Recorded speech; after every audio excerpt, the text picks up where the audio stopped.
Yo, what's good, gang? This the dope guy, and I am back with another video, big dog. Hope you guys are all doing well out there. I'm doing alright, and here I am spinning the block with content for y'all, man, on my soul.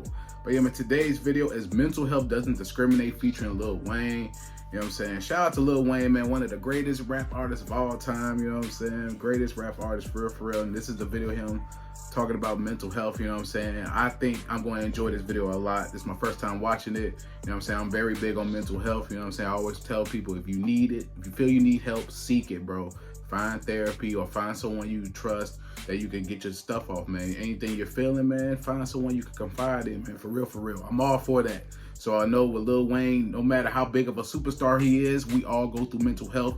He's just like us. He goes through the same type of stuff that we go through. So I know this video is going to be dope, so I cannot wait to hop into it. But before we do that, subscribe to the Dope Guy, that way to get notifications every time I upload. And from right here on Snapchat and Instagram, right across the bottom of the screen. So with that being said, I'm not going to hold y'all much longer because y'all already know this. Go, big dog. Let's get into it. Yes, sir. How I know I had mental health problems was I pulled the trigger. You actually pulled the trigger. Sheesh. Welcome to Uncomfortable Conversations with Emmanuel Acho. Now, I know most of y'all know this series is a dialogue around race, a much needed dialogue. But there are a lot of conversations that also need to be had around mental health. Agreed. Simone Biles and Naomi Osaka, young global superstars. They brought this conversation to the world stage at the most recent Olympic Games. So I'm privileged to be joined by someone who knows all there is to know about being a young global superstar, 5-time Grammy Award winner, but for the sake of this conversation, just a man who struggled with mental health. Wayne, what's up, bro? What up, man? How you doing? All good. All Thank good. you. Man, the honor and the pleasure and the privilege is mine. I got to preface with this, because what they don't know is that we don't actually have a relationship, a long-standing relationship. I know you watched the sports show, but then I got a text less than a week ago from you, and you like, hey, let me know when you have 5 minutes. I call you, and you said, I wanted to talk. Why you want to be here today? Figuring I can help, hoping I can help anyone else out there who's dealing with any mental health problems. I just, like you said earlier, about being vulnerable. Yeah. But to me, I look at it by being brave Yep. and stepping up. When did you check the temperature of yourself? When did you realize, you know what? I might have some mental health issues that I have to work through. Oh, I realized that at a very young age. When would you say they started? 13, 14? Young, yeah, as a kid, around 10. Feeling like you, when I was told that I couldn't have what I wanted, what I dreamed of, and what I desired, and that was to rap. I was willing to die for it. So many people, they don't know how to classify it. Mental health can play itself out, as you know better than I, as physical pain. It can play itself out as body aches. The world hasn't properly responded to mental health. So what was the moment that you realized, oh no, this is a mental health issue? Once my thoughts got radical and got, to where you got to stop yourself and stop impulsing and say, what did you just think again? Or even if you cried yourself to sleep with that thought on your mind and wake up the next day and be like, I cannot believe I was thinking like that. Thoughts like what? Thoughts like killing yourself. You thought about killing yourself. But when I was 12 years old, the school year was kind of ending. So what the school was doing was they was giving us half days on a Thursday and a Friday. It may have been on Wednesday as well, but what I would do was just tell my mom that I only had a half a day on one of those days. So therefore I stayed out the rest of the whole day, just like it was a full day. She found out. And so when I got home, on that thing, it was that Friday, whatever, I got home, got a phone call from my aunt. It was like, she found out, boy, you about to get your ass kicked, and all that rapping and all that, she about to take that rap folder, she about to throw that shit away, she about to, and I was like, wow, so all that had built up to me. So that was a build up. I just listened to my aunt, like, I hear you. Cause she was, she said, boy, you about to get your ass, when she get home, your mama takes, so she actually said, she was like, she's taking off. Hung up the phone, thoughts everywhere, thoughts everywhere. Main thought was, I'm gonna show you. What were you gonna show her? So I picked up the phone, I called the police. Because I knew where she kept her gun. And it was in her bedroom. And so I went in her bedroom, grabbed the gun. I already made the phone call. Looked in the mirror, did like that. Of course, it was like, oh, you know, cause I got a little too scared. That was my head, like, no. Right. But then I said, fuck it. Biggie was on. I'm looking in the mirror, so you could look through the mirror, and the television was behind me. So I was watching the video through the mirror. One More Chance was on, and I think Biggie was already gone or something. So I was just looking, and I was like, you know what? Start thinking and I had to get myself mad and notice that I didn't have to. That's what scared me. How I know I had mental health problems was I pulled the trigger. You actually pulled the trigger? Yeah, I pulled the trigger. Where'd you shoot? In my chest. Didn't feel the thing from my heart, and didn't feel the thing though. So I wasn't going through any pain. It was a shock. I woke up to the police knocking, and that's what woke me up. Mind you, the walls, the ceilings, and the walls are white like this. So when you're your arm on my back, when you're looking up, my eyes probably were open the whole time. I didn't know. I probably had to click. As a kid, all you remember is you see when you die, you're gonna see the white, and you're gonna have. Well, I thought that was the white. I swear to God, I did. And so then that's when with that knocking woke me up out of that. The knocking, they kept up, but then they stopped. And once they stopped knocking, I said, okay, they must have left. It took too long. It took too long for it meaning death. It took too long. So I was still just laying there. I didn't feel a thing. I said, shit. I said, I'm here for a reason. Had on like my little school shirt, so therefore it was cotton and we had wood floors. So I'm saying that to say because of the blood was pouring out of my chest so much that it made it easy for me to slide with my shirt and the wood across the floor. I made it all the way there. Only energy I had left was to kick the door. And I start hearing them go crazy, like someone's in there. So when they start knocking the door though, I'm right under the door. I'm like, well, shit, they gonna kill me with the door. And so when they knocked the door, that's when I found out, my first time finding out what off the hinges is, because they knocked it off the hinges. And so they picked it up. They saw me, they as in the cops, they saw me just jump clean over me and went through the house talking about, I found the drugs, I found the gun, I found it. So I'm doing all that. And so it took a guy named Uncle Bob. And he ran up there. When he got to the top of the steps and saw me there, he refused to even step over me. One of them yelled like, I got the drugs. And that's when he went crazy. He was like, I don't give a fuck about no drugs. He's like, do you not see the baby on the ground? That's insane, bro. They talking about drugs, hopping over him, ignoring the fact that this 12-year-old Wayne got a bullet wound in his chest, and y'all worry about some damn drugs, bro. Crazy, dog. Insane. Shit. I ain't gonna lie, that shit kind of pissed me off. I'm not even gonna lie to you, bro. Like, come on, bro. You see this kid on the floor bleeding from his chest, and you worry about some fucking drugs. And I was spitting all in his face, blood, everything. All I was trying to tell him, I'm not a baby. Because he kept, do you not see the fucking baby on the ground with this hole in his chest? Just screaming at him, and they was like, I guess, I didn't know he was, so he must have been the sheriff, boss, and they all came out the other rooms like, oh, sorry, boss, we called the ambulance. Or he's like, I don't give a fuck, do you, like, so he called like one of them names, last name. Your car now.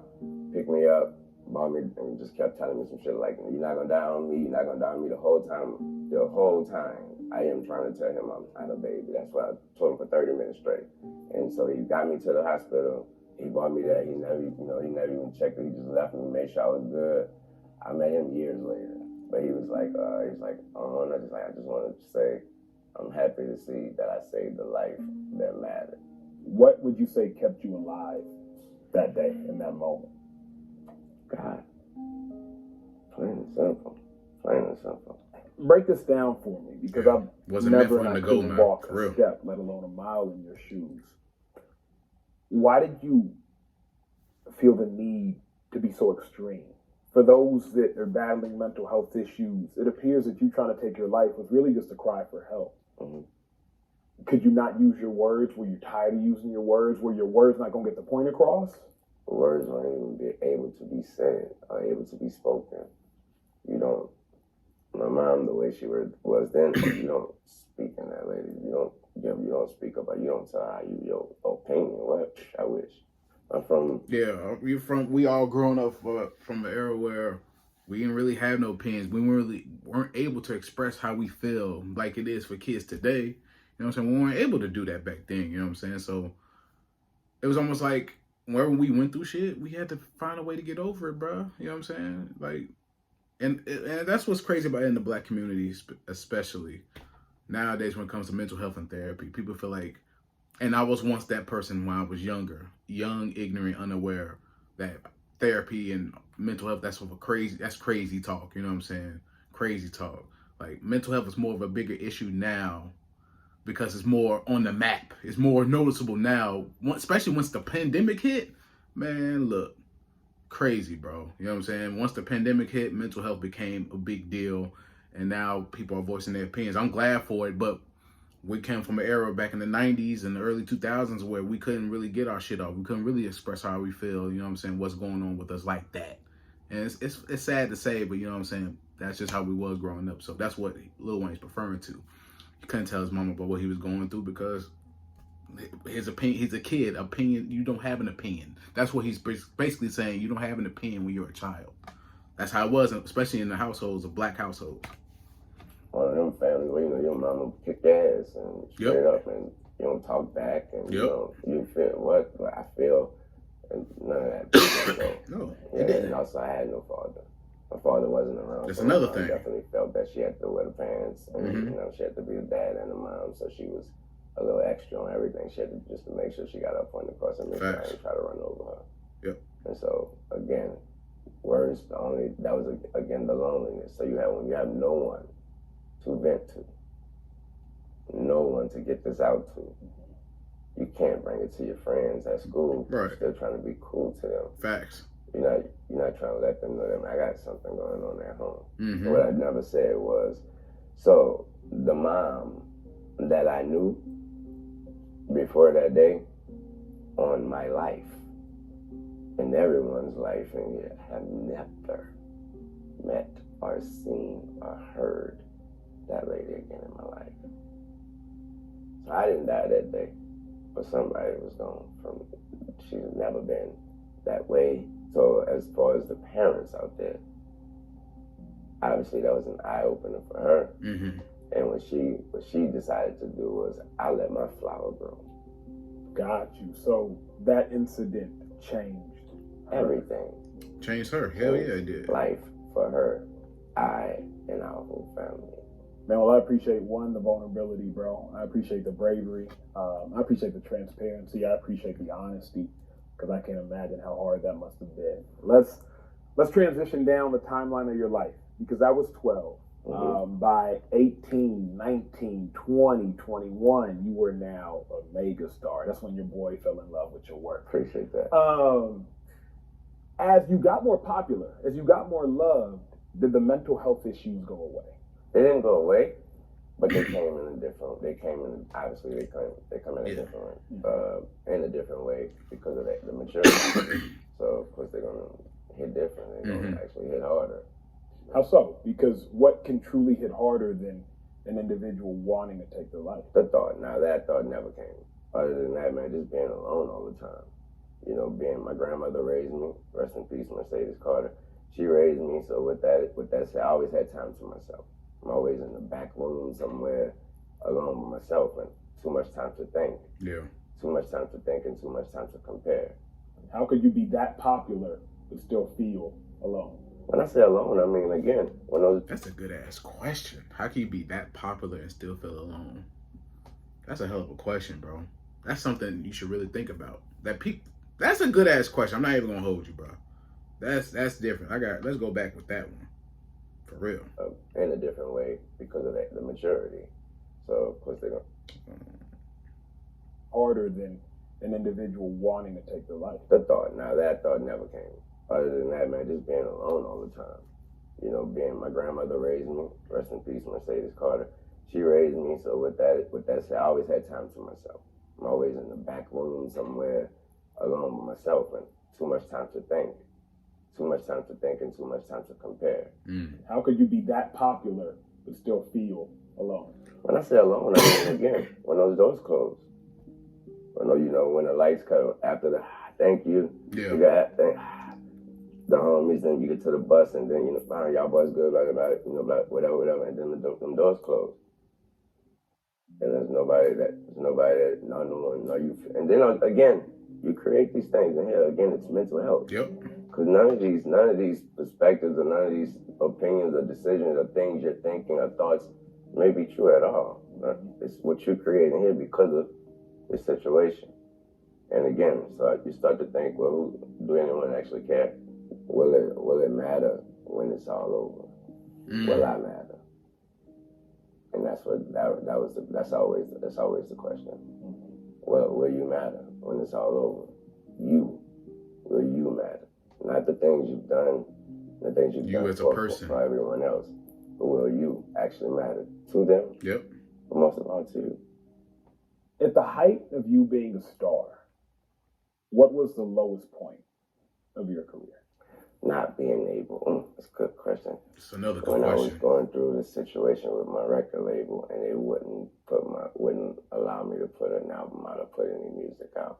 So when you compare that to whatever my mental health problem, my problem was back then, it was because I wasn't being allowed to do this and to be productive and be creative and feel that I would love to do so. So as an adult, the lowest point of your career was your label not letting you put music out. How bad did that hurt you? What did that do to you mentally? My reaction or my actions that I wanted to take was quit. I want to retire. Now, when you were 12, the thought of not being able to do music led to self-harm. But now when you were closer to what would have been 32, you had a healthier response, of course, to not being able to do music. Yeah. How or why were you able to have a healthier response? I mean, I know that this isn't a dream again. I can never be too greedy. So I started looking at it that way, like, you know what, this is your sign, this is all it is. It's your sign saying that you've done enough, you've been blessed, over blessed. And so, that's it. You walked in from the moment we dapped each other up, you were in a good mood. Where are you now with your mental health? Are you happy with where you are now? I'm so happy. I'm so happy. Thank God. And it's simply because of being able to do what I love. And that's be productive and put some music out and help some people put music out and help people along the way. That's what I love. That's who I am. I guess simple cliche. That's who I was born to be. Mm-hmm. What do you do, bro, on a daily basis? Is there anything outside of music to make sure you stay in check? Is it therapy? Is it meditation? Is it prayer? What do you do to make sure you stay happy with where you are? I pray every single day. And I think I've said that a zillion times already. I pray a lot. That comes from my grandmother. And she just made me, you're going to pray regardless.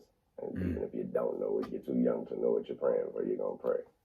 What do you wish people knew about mental health? What I wish they knew is that it's real. Facts. That is real. It's not a game, man. There is no bar to measure how real. It's real. Yeah. And so it's so real that if someone even have the guts, the heart, the bravery, whatever, to at least admit that they have something going on up there that they're not sure about, it's so real that we should only react in the realest way possible. We should remember it's not considered. And if you are a parent of a kid with a mental health problem or something, you think, like I say, even if you think, react with the realest reaction. I ain't saying be like my mom, but all I know is from that day forward, I had never seen or met that lady again. That was the realest reaction she could have gave. What would the adult Lil Wayne say to the 12-year-old young man before he tried to pull the trigger and end his life? What would you say to that young man? I always think about what I would tell them, and the answers always comes out to be the same thing, and it's always a question, and it always is, what if that isn't the wall or the ceiling that you're seeing? What if what if? Man, well, Wayne, I appreciate the authenticity, bro. I appreciate you being vulnerable enough. Super vulnerable. That's I fire. appreciate you, like, they don't know, just calling me and saying, hey, I want to talk. Yeah. And I'm just glad that I could be the ears to listen to you, man. Oh, man, I appreciate you, man. Of course. For real. Of course. And I admire everything you're doing, for real, man. Thank y'all for tuning in to another episode of Uncomfortable Conversations with the Daniel Lacho. Mental health issues, mental health struggles, they don't discriminate based upon race, right, black nor white, man nor woman, famous nor anonymous. So make sure we take care of one another. But more importantly, take care of yourself. Make sure you take care of yourself. Fact. We'll see you next time. Man, that was a super dope interview by Wayne. He was very vulnerable, very transparent. Emmanuel Acho, man, you know what I'm saying? Him being the listening ear and asking some dope ass questions, bro. You know what I'm saying? Fire. Super dope. You know what I'm saying? That's why I always check on my peoples. Like, yo, y'all good, bro? I always want to make sure I'm very vocal in group chats and whatnot, just making sure my peoples is good, whether it's family or friends or whatever. The month of September is Suicide Prevention Month, you know what I'm saying? Just, you know what I'm saying? There's been people who lost their lives to, you know, suicide, and it's very unfortunate, you know what I'm saying? That's why I always make it my business to check on my people, man, for real. And if you're not in therapy, seek therapy. Do what you got to do, man, to get that mental right, man. Take care of yourself, you know what I'm saying? I'm not in therapy at the moment. I did 7 months with my therapist. Shout out to Yvette Farmer, much love, respect to her. Actually, she called me last week to check in on me, so I appreciate her for that. Thursdays are usually my mental health days, you know what I'm saying? I sit down, decompress, get my mind right. I journal right here. Got all my thoughts and feelings I've been going through for the last year or so. Your journal, a composition book, write down your feelings or whatever you're going through, whether you can keep it, you burn it, you know what I'm saying? Do whatever you got to do to release that energy, bro. Release whatever you're feeling. Release that shit, man. That's all I can say. Shout out to everybody, man, who's taking care of their mental health. Much love, respect to y'all, man. I appreciate y'all so much. And people who check in on me, I love y'all for all y'all done. Checking in on me, make sure my mental is right. So I appreciate that for real. So, yo, hope you enjoyed the reaction to this video. If you enjoyed my reaction, please give me a thumbs up. Subscribe to the Dope Guy Big Dog. Hit the notification bell whenever I upload. From right here on Snapchat to Instagram, right across the bottom screen. Any other videos you want to check out, please comment to this video on my other videos and leave likes and comments on all my videos to help grow the channel, help the algorithm. But yeah, man, dope video by Lil Wayne and Emmanuel Acho, man. This is super fire, man. I'm all for mental health and people taking care of yourselves, man, for real. All for that. So if you need it, seek it, bro. Seek the help that you need. Lean on your loved ones, man, for real. That's all I can say. But yeah, man, this is the Dope Guy and I am out. Yes, sir. We go.